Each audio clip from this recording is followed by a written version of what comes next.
ఓం పూజ్యనామం ఓం సంపూర్ణం పావనం పాలనం శోభనం ఆర్షితం దయార్శ్రితం వందనం வாழ்க வாழ்க வசனம்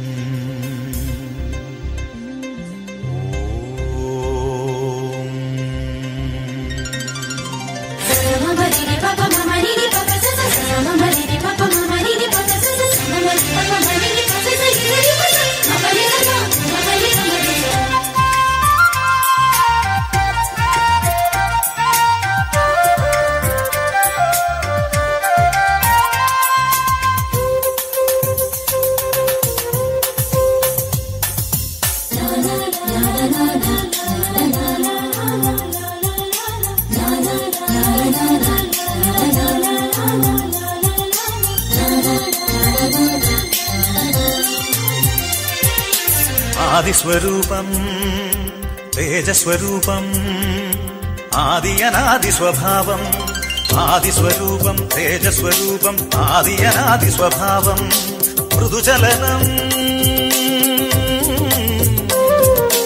జలచలనం మృదుచలనం జలచలనం వచనం విరియుగయాయ్. శుభోదయం. శుభోదయం మాస్టర్ గారు. Praise the Lord. Praise the Lord. సంస్థ స్థాపకురాలు దైవ సేవిక మదర్ జ్ఞానమ్మ గారి 150వ వర్ధంతిని పురస్కరించుకొని జూబిలీ వేడుకలు ఘనంగా జరుపుకుంటున్న శుభ సందర్భంలో మిమ్మల్ని ఇంటర్వ్యూ చేయటం చాలా ఆనందంగా ఉంది. ఇది ఒక చారిత్రాత్మక సంఘటన, అందరూ ఆనందించవలసినటువంటి సమయం. చరిత్రను, సంస్థ వారసత్వాన్ని నెమరు వేసుకునేటటువంటి సమయం.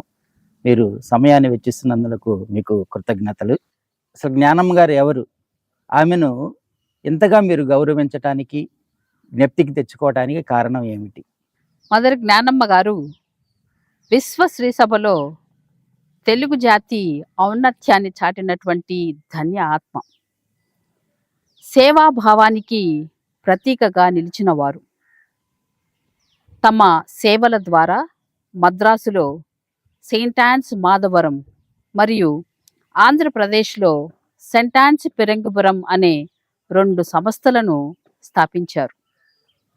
1819వ సంవత్సరంలో గుంటూరు జిల్లాలోని పిరంగిపురం అన్నటువంటి గ్రామంలో వీరు జన్మించారు. తమ విశ్వాసపూరితమైనటువంటి జీవితం, ధైర్యం మరియు త్యాగంతో అనేకులను స్ఫూర్తిగా నిలిచారు. 5 మగ సంతానానికి తల్లిగా ఉన్నవారు. 38వ సంవత్సరంలో భర్తను కోల్పోయినప్పటికీ ఆ దుఃఖాన్ని ఆశయంగా మలుచుకొని ఆడపిల్లల విద్య కోసం తమ జీవితాన్ని అర్పించారు. అనాథలు, విధవలు మరియు పేద బాలికల కోసం వారు చేసిన సేవలు అసాధారణమైన స్ఫూర్తిని అందిస్తాయి. జ్ఞానమ్మ గారికి చిన్నతనంలోనే సేవ చేయాలనేటువంటి ప్రేరణ ఎలా కలిగింది?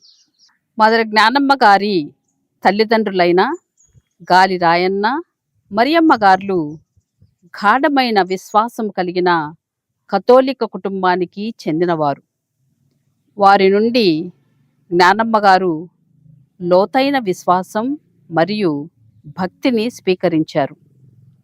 వారిని పిరంగిపురం కథీడ్రల్ దేవాలయ ఉపదేశకుడైన తాడిపత్రి ఇన్నయ్య గారితో వివాహం చేశారు. వారు ప్రతిరోజు దివ్య పూజా బలిలో పాల్గొని దివ్య సంస్కారాల పట్ల శ్రద్ధ చూపేవారు. క్యాథలిక్ విశ్వాసంతో దగ్గరగా పెరిగిన వారు సేవ, భక్తి, ఉదారత మరియు కరుణ వంటి మానవీయ విలువలను అలవర్చుకున్నారు. భర్త మరణం ద్వారా అన్నీ కోల్పోయినప్పటికీ నిరాశకు లోగకుండా దేవుని పిలుపును స్వీకరించి పరిశుద్ధాత్మ ప్రేరణతో ముందుకు సాగారు. జ్ఞానమ్మ గారి సేవా జీవితం ఆమె యొక్క సేవా జీవితం కార్యరూపం దాల్చడానికి ప్రేరణ ఎవరు? భర్త అకాల మరణం తర్వాత 1860 సంవత్సరంలో పిల్లల భవిష్యత్తు కోసం మద్రాసులోని కిలచ్చేరి గ్రామానికి వెళ్ళారు జ్ఞానమ్మ గారు. అక్కడ విచారణ గురువులైన ఫాదర్ ఫ్రాన్సిస్ ఆరోగ్యనాథర్ గారిని కలిశారు. ఈ సమావేశం వారి యొక్క జీవిత దిశను మార్చివేసింది.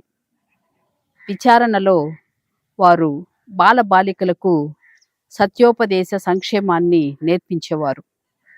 అక్కడ బాలురకు మాత్రమే పాఠశాల ఉన్నప్పటికీ బాలికల పట్ల వివక్షం చూపడం, వాళ్ళను బానిసత్వానికి లోను చేయటం, వారిచే వెట్టి చాకిరి చేపించటం జరిగేది. దీనిని సవాలుగా స్వీకరించి తల్లి జ్ఞానమ్మ గారు బాలికల కోసం పాఠశాల స్థాపించాలని సంకల్పించారు. ఎన్నో అడ్డంకులు, అవరోధాలు, పేదరికం ఎదురైనప్పటికీ వారి దృఢ సంకల్పం, గొప్ప ఆశయం, వారి యొక్క ప్రార్థనా బలం వారిని ముందుకు నడిపించాయి. ఈ ఆధ్యాత్మిక పయనంలో ఫ్రాన్సిస్ ఆరోగ్యనాథర్ గురువు గారు సహకారిగా నిలిచారు. జ్ఞానమ్మ గారు మహిళల విద్యకు మరియు ధార్మిక జీవనానికి ఏ విధంగా సహకరించారు? 1863 మే 3వ తారీఖున జ్ఞానమ్మ గారు బాలికల కోసం సెయింట్ క్లేర్ అనేటువంటి తొలి పాఠశాలను స్థాపించారు. ఈ పాఠశాలలో బాలికలకు లౌకిక విద్య మాత్రమే కాక యేసు బోధనలు మరియు క్రైస్తవ విలువలను అందించేవారు. సమగ్ర వ్యక్తిత్వ వికాసానికి మార్గదర్శకంగా నిలిచారు. పేద ధనిక భేదం లేకుండా అందరికీ ఉచిత విద్యను అందించారు. అదే సంవత్సరం బాలికలకు ఒక వసతి గృహాన్ని కూడా స్థాపించారు. స్త్రీలు మరియు బాలికలు విద్యావంతులుగా, జ్ఞానవంతులుగా తీర్చిదిద్దబడాలని, స్వతంత్రంగా జీవించేలాగా చేయాలన్నటువంటి వారి దీర్ఘకాల ఆశయం నెరవేరటంలో వాళ్లకు అపార సంతోషం కలిగింది. జ్ఞానమ్మ గారి నాయకత్వ లక్షణాలు మరియు ఆధ్యాత్మికతను మీరు ఏ విధంగా నిర్వచించగలరు? మదర్ జ్ఞానమ్మ గారు అసాధారణ సుగుణాల సమాహారం.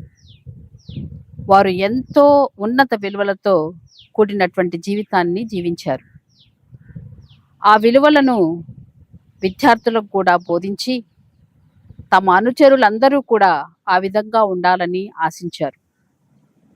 వారి జీవితం అష్టసూత్రాల సమగ్రహం. ఇవి వారు మాకు అందించినటువంటి అమూల్యమైనటువంటి రత్నాలుగా అని నేను భావిస్తాను. వారు జీవించినటువంటి 8 సూత్రాలలో ప్రథమం దేవునికి ప్రథమ స్థానం ఇవ్వాలి. రెండవది క్రీస్తు మన జీవితంలో కేంద్ర బిందువుగా ఉండాలి. 3 తిరుసభ పట్ల విశ్వాసపాత్రంగా జీవించాలి. 4 నిస్వార్థ జీవనం గడపాలి. 5 కన్యల పట్ల గాఢమైన ప్రేమ చూపాలి. 6 నిస్సహాయులు మరియు యువత పట్ల శ్రద్ధ చూపాలి. 7 సేవలో దృఢంగా, ధైర్యంగా ముందుకు సాగాలి.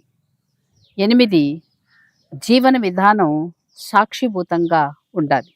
సంస్థ స్థాపకురాలు, దైవ సేవిక మదర్ జ్ఞానమ్మ గారి 150వ వర్ధంతిని పురస్కరించుకొని మీరు చేస్తున్నటువంటి జూబిలీ వేడుకలను గురించి మాతో పంచుకోవటమే కాకుండా వారి యొక్క ఆశయాలను, సేవా తత్పరతను గురించి అనేక విషయాలను మాతో పంచుకున్నందుకు మీకు ధన్యవాదములు మదర్. అది నా జీవిత కర్తవ్యం. థ్యాంక్ యూ మాస్టర్ గారు. పరలోక సర్వేశ్వరా, దైవ సేవకి జ్ఞానమ్మ గారి 150వ వర్ధంతిని స్మరించి ప్రేమతో నీ శక్తితో నీ జ్ఞానముతో దీవింపుము.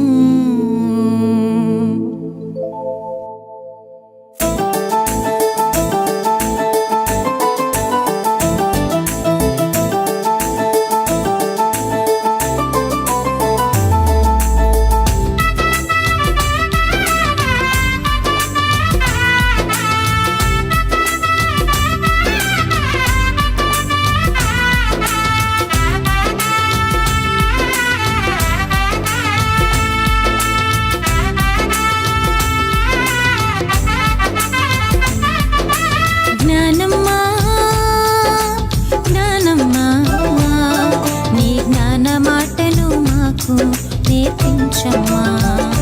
జ్ఞానమ్మా జ్ఞానమ్మా నీ జ్ఞాన బాటలో మమ్ము నడిపించమ్మా. నీ మాటే మాకు మననం, నీ బాటే శాసనం. నీ మాటే మాకు మననం, నీ బాటే శాసనం. జ్ఞానమ్మా జ్ఞానమ్మా జ్ఞానమ్మా మా అమ్మవు నీవమ్మా. జ్ఞానమ్మా జ్ఞానమ్మా జ్ఞానమ్మా మా అమ్మవు నీవమ్మా.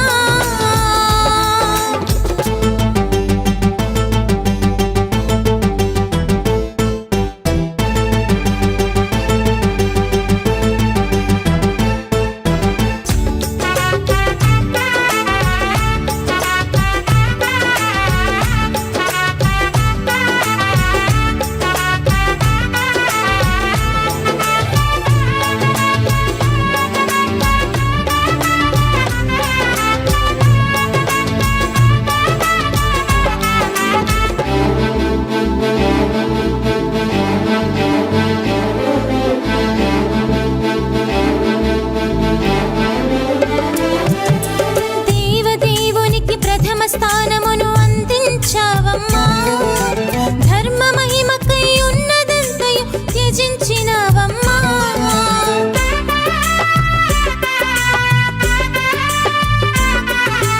దేవదేవునికి ప్రథమ స్థానమును అందించావమ్మా.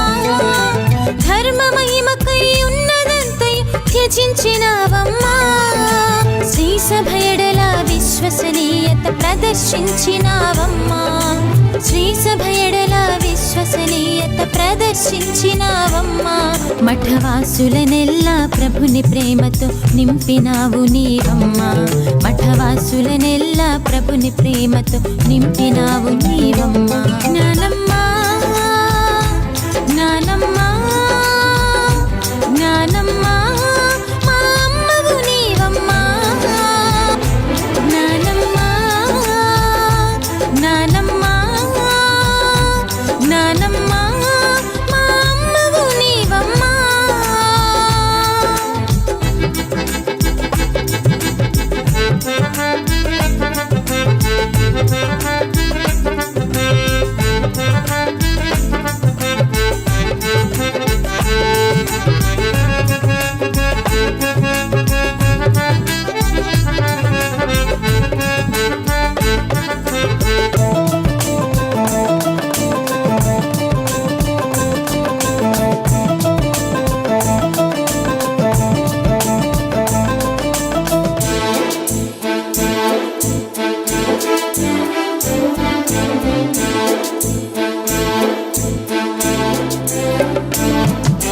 దయాగుణమును కరుణ క్రియలలో పలికించావమ్మా. దీన జనులలో కృపాసిరులను చిలికించావమ్మా.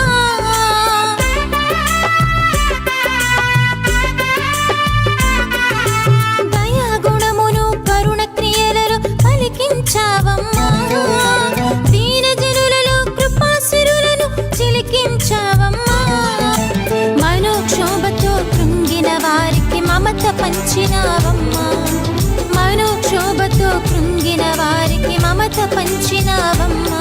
బలహీనులనెల్ల ఆత్మశక్తితో పంపినావు నీవమ్మా. బలహీనులనెల్ల ఆత్మశక్తితో పంపినావు నీవమ్మ జ్ఞానమ్మ జ్ఞానమ్మ జ్ఞానమ్మ మా అమ్మవు నీవమ్మ జ్ఞానమ్మ జ్ఞానమ్మ జ్ఞానమ్మ మా అమ్మవు నీవమ్మ జ్ఞానమ్మ జ్ఞానమ్మ నీ జ్ఞాన మాటలు మాకు నేర్పించమ్మా జ్ఞానమ్మ జ్ఞానమ్మ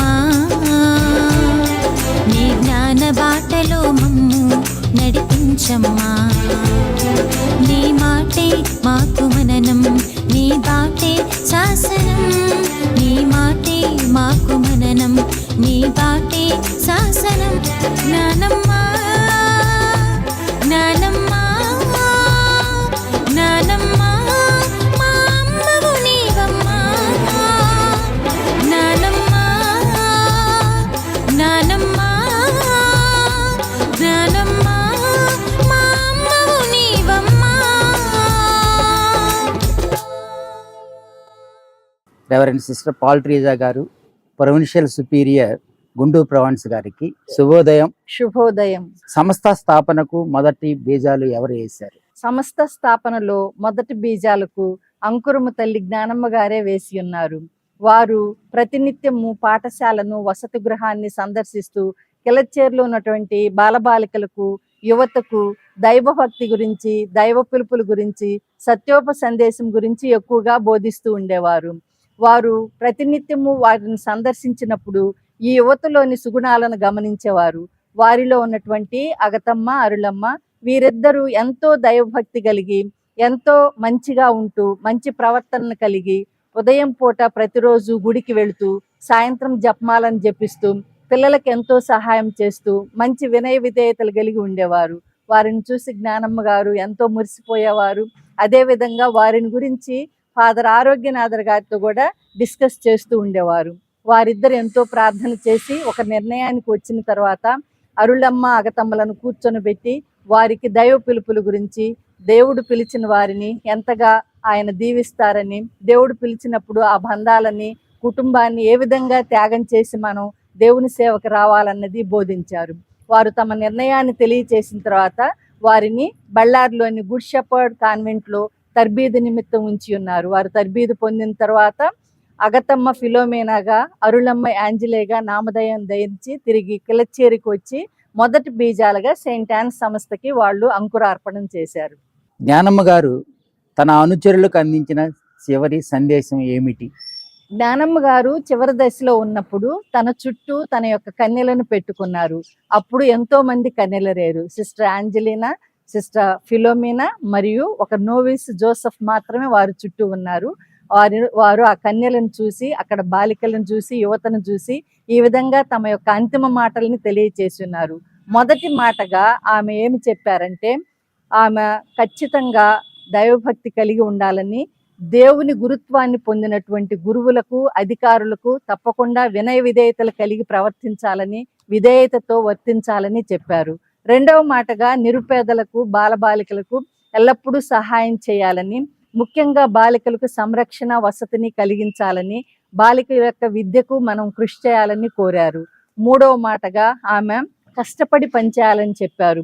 ఎప్పుడు కూడా దేవునిపై ఆధారపడమని, విదేశీయులు ఇచ్చే డబ్బుకు కానీ లేదా గవర్నమెంట్ ఇచ్చే డబ్బుకు కానీ ఆధారపడకుండా కష్టపడి పనిచేసి తమ కాళ్ళ మీద తాము నిలబడాలని తమ చివరి సందేశంగా వారికి తెలియజేసి ఉన్నారు.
ధీరవనితవు నీవమ్మా దీటుగా మాకై వేడమ్మా ధైర్యశాలివి జ్ఞానమ్మా ధన్యత నీకే కలుగునమా ధన్యత నీకే కలుగునమా జ్ఞానమ్మా ఓ జ్ఞానమ్మా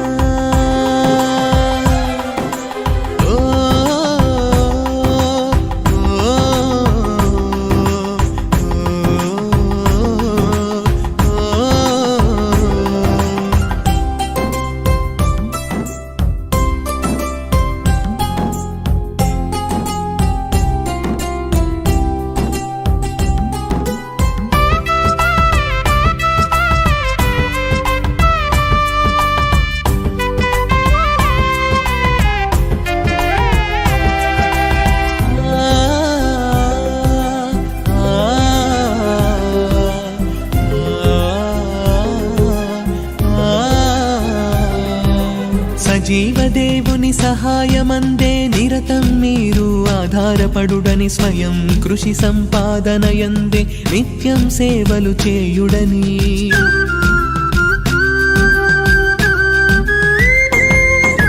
సజీవదేవుని సహాయమందే నిరతం మీరు ఆధారపడుడని స్వయం కృషి సంపాదనయందే నిత్యం సేవలు చేయుడని అందించావు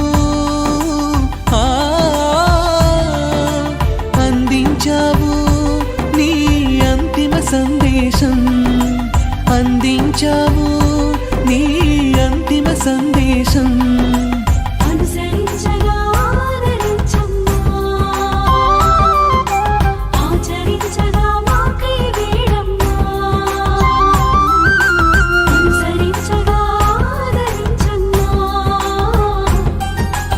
ఆచరించగా మాకై వేడమ్మా జ్ఞానమ్మా ఓ జ్ఞానమ్మా ధీరవనితవు నీవమ్మా దీటుగా మాకై వేడమ్మా ధైర్యశాలివి జ్ఞానమ్మా ధన్యత నీకే కలుగునమా ధన్యత నీకే కలుగునమా జ్ఞానమ్మా ఓ జ్ఞానమ్మా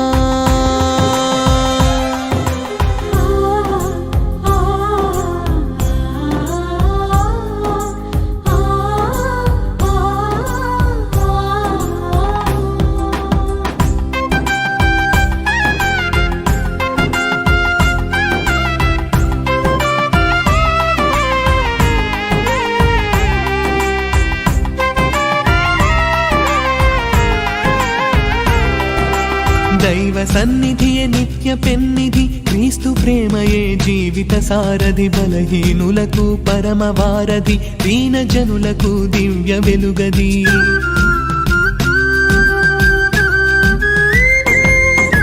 దైవ సన్నిధియే నిత్య పెన్నిధి క్రీస్తు ప్రేమయే జీవిత సారథి బలహీనులకు పరమ వారధి దీన జనులకు దివ్య వెలుగది నేర్పించావు నేర్పించావు నీ జీవిత సత్యం నేర్పించావు నీ జీవిత సత్యం అనుసరించగా ఆదరించమ్మా ఆచరించగా మాకై వేడమ్మా అనుసరించగా ఆదరించమ్మా ఆచరించగా మాకై వేడమ్మా జ్ఞానమ్మా ఓ జ్ఞానమ్మా ధీరవనితవు నీవమ్మా దీటుగా మాకై వేడమ్మా ధైర్యశాలివి జ్ఞానమ్మా ధన్యత నీకే కలుగునమా ధన్యత నీకే కలుగునమా జ్ఞానమ్మా ఓ జ్ఞానమ్మా ధీరవనితవు నీవమ్మా దీటుగా మాకై వేడమ్మా ధైర్యశాలివి జ్ఞానమ్మా ధన్యత నీకే కలుగునమ్మా ధన్యత నీకే కలుగునమ్మా జ్ఞానమ్మా ఓ జ్ఞానమ్మా. మరి మద్రాసులో స్థాపించబడినటువంటి ఈ పుణ్యత అన్నాంబ మఠ కన్యల సంస్థ ఫిరంగిపురానికి ఏ విధంగా వచ్చింది? 1877 సంవత్సరంలో దారుణమైన కరువు సంభవించినప్పుడు పునీత అన్నాంబ సంస్థ కన్యలు చాలా సేవలు అందించారు. వీరి సేవల గురించి కడప, కర్నూలు, గుంటూరు, చెంగల్పట్టు గ్రామాల్లో ఆ ఆయా జిల్లాల్లో వీరి యొక్క సేవల గురించి తెలుసుకొని తమ కన్యలు మాకు కూడా వచ్చి సేవ చేస్తే బాగుండన్న అభిప్రాయానికి వచ్చారు. అదే కాకుండా ఈ గుంటూరు పరిసర ప్రాంతాల్లో కథోలిక గ్రామ జనాభా ఎక్కువ, అదొక కారణం. మరియు జ్ఞానమ్మ గారి స్వగ్రామం కాబట్టి ఫిరంగిపురంలో కూడా ఒక శాఖ మఠాన్ని స్థాపిస్తే బాగుంటుందని వాళ్ళు ఆలోచించారు. అది కాకుండా ఆ రోజుల్లో మద్రాసు నుంచి ఫిరంగిపురం రావాలంటే చాలా దూరం ప్రయాణం చేయాల్సి ఉంటుంది ఈ గ్రామాలను తిరగాలంటే. అందుకని వారు నిర్ణయించుకొని ఫాదర్ బాలనాథర్ గారి ద్వారా ఒక లేఖను రాయించి ఫాదర్ థియోడోర్ డిక్మన్, అప్పటి విచారణకర్తలైన ఫిరంగిపురం విచారణకర్తలకి డిక్మన్ గారికి ఒక లేఖను పంపించారు. ఆ లేఖను చూసిందే తడవుగా ఫాదర్ థియోడోర్ డిక్మన్ గారు సంతోషంగా ఫాదర్ హెర్బర్ గారిని తీసుకొని మద్రాసు చేరి అక్కడ ఉన్నటువంటి విచారణకర్తలైన కెనడీ గారిని కలిసి వారిద్దరు కలిసి బిషప్ గారి కోల్గన్ గారి దగ్గరికి వెళ్ళి తమ యొక్క ఇష్టాన్ని తెలియజేశారు. ఫిరంగిపురంలో ఈ కన్యలు ఉంటే బాగుంటుంది అన్న ఆలోచన వాళ్ళు తెలియజేసిన వెంటనే వారు సంతోషంగా అంగీకరించారు. 1882 సంవత్సరం ఆగస్టు 24వ తేదీన వీరిని ఫిరంగిపురం తీసుకొచ్చి ఒక శాఖా మఠంగా వారిని అక్కడ పెట్టారు. ఈ యొక్క కన్యలు చేసే సేవలు, ఫాదర్ డిక్మన్ గారి యొక్క ఆదరణ, ఇవన్నీ కూడా ఎంతో ప్రాముఖ్యతను సంతరించుకున్నాయి. 1882 సంవత్సరంలో స్థాపించినప్పటి నుంచి శాఖా మఠంగానే కొనసాగింది మద్రాసు వారిది. ఆ తర్వాత 1897 సంవత్సరంలో తల్లి మఠం నుంచి అంటే మాతృమఠం నుంచి వేరయ్యి ఒక సంస్థగా 1897 సంవత్సరంలో స్వతంత్ర ప్రతిపత్తి గల సంస్థగా మాకు స్థాపించబడింది. అప్పుడు తల్లి జ్ఞానమ్మ గారు 2 సంస్థలకి అధినేత అయినప్పటికీ, ప్రారంభికురాలైనప్పటికీ మాధవరం సంస్థ, ఫిరంగిపురం సంస్థగా మేము గుర్తింపు పడుతున్నాం వేరువేరుగా. జ్ఞానమ్మ గారు స్థాపించిన సంస్థలు ఇప్పుడు ఏ విధంగా విరాజిల్లుతున్నాయి? జ్ఞానమ్మ గారి వారసత్వాన్ని ఆమె అనుచరులైన సభ సారథులు ఏ విధంగా కొనసాగిస్తూ ఉన్నారు నేడు? జ్ఞానమ్మ గారు స్థాపించినటువంటి ఈ 2 సంస్థలు, సెయింట్ ఆన్స్ మద్రాసు కానీ సెయింట్ ఆన్స్ ఫిరంగిపురం కానీ 3 పువ్వులు 6 కాయలుగా వర్ధిల్లుతూ ఉన్నాయి. మఠ సారథులు కాలానుగుణంగా సామాజిక అవసరాలను బట్టి విద్యతో పాటు వైద్యము, సాంఘిక సేవలు కూడా స్థాపించారు. సాంఘిక సేవా రంగంలో, విద్యారంగంలో, వైద్య రంగంలో మరియు సువార్త సేవలో కన్యలు ప్రతినిత్యము ప్రగతిబాటలో నడుస్తూ ఉన్నారు. 1997 సంవత్సరంలో మే 13వ తారీఖున అంతర్జాతీయ హోదాను కూడా పొందాము మా సంస్థకి. 125 సంవత్సరాలు గుంటూరు పీఠం పొందినటువంటి సంస్థ 1977 సంవత్సరంలో సామాజిక హోదాని, తర్వాత స్వతంత్ర హోదాని కలిగి ఉండటమే కాకుండా అంతర్జాతీయ హోదాని కూడా పొంది గుర్తింపబడింది. అంతేకాకుండా 7 తెలుగు రాష్ట్రాల్లో, 2 తెలుగు రాష్ట్రాలు ఆంధ్ర, తెలంగాణ కాకుండా ఒరిస్సా, కర్ణాటక, తమిళనాడు, కేరళ మరియు మహారాష్ట్ర 7 రాష్ట్రాల్లో మేము సేవలు అందిస్తూ ఉన్నాము. సముద్రాలు దాటి ఇటలీ, జర్మనీ, అమెరికా మరియు ఆఫ్రికా దేశాల్లో కూడా సేవలు అందిస్తూ సమయానుకూలంగా, కాలానుగుణంగా మా సారథులు ఎన్నో రకములైనటువంటి అభివృద్ధి పనులను చేపట్టి సంస్థను ముందుకు సాగిస్తూ ఉన్నారు. ఈ సంవత్సరం సభలో ఒక పండుగ వాతావరణం, అనేక రకాల ఆధ్యాత్మిక కార్యక్రమాలు జరుగుతూ ఉన్నాయి. ఈ సంవత్సరం యొక్క ప్రత్యేకత ఏమిటి? ఈ సంవత్సరం తల్లి జ్ఞానమ్మ గారి యొక్క 150వ వర్ధంతిని ఘనంగా కొనియాడాలనుకుంటున్నాము. ఆమెకు 2014లో అంతర్జాతీయ హోదాలో తల్లి శ్రీసభ నుంచి దైవ సేవకురాలు అనే హోదా కల్పించబడింది. ఆమెకు త్వరగా పునీత పట్టం రావాలని, ఆమె పునీతురాలుగా గుర్తింపబడి ఆమె సేవలు, ఆమె సుగుణాలు అందరికీ తెలియచేయాలని ఎన్నో ఆధ్యాత్మిక కార్యక్రమాలను చేపడుతూ ఆమె యొక్క వర్ధంతిని ఈ సంవత్సరం 2025 డిసెంబర్ 20వ తారీఖు ఫిరంగిపురంలో ఘనంగా కొనియాడాలనుకుంటున్నాం. Praise the lord.